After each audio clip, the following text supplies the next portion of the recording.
আজ এই ভাইয়ের এত টাকা তুলে আমরা কোথায় কোথায় গেলাম আর কি কি করলাম, চলো সেটাই তোমাদের দেখাবো।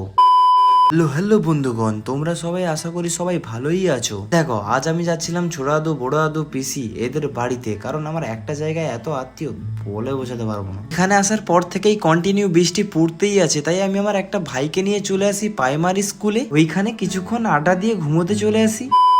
ঘুম থেকে ওঠার পর স্যার সেই 100 বছরের পুরনো হিরো হন্ডা নিয়ে বেরিয়ে পড়েছিলাম ঘুরতে। আর কি, এই বাইক যেখানে সেখানে বন্ধ হয়ে যাচ্ছিল। ভাই তো এত টাকা তুলে নিয়ে এসে নিজেকে বিশাল কিছু ভাবছিল।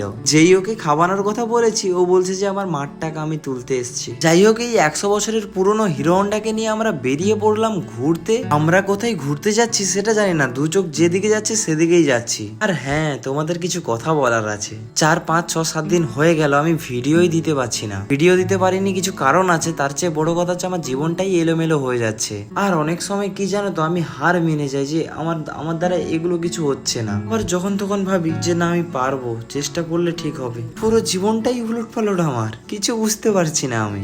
বাস্তবে কি জানো তো, তোমাদের ভালোবাসা, তোমাদের সাপোর্ট, এগুলো যদি আমি না পাই তো আমি কিছুই করতে পারবো না। তোমরা যদি আমার পাশে থাকো না, এই ভাইটা বড় কিছু করে দেখিয়ে দেবে। আজকের মতো এতটাই থাক, পারলে লাইক এবং সাবস্ক্রাইব করে দিও ভাই।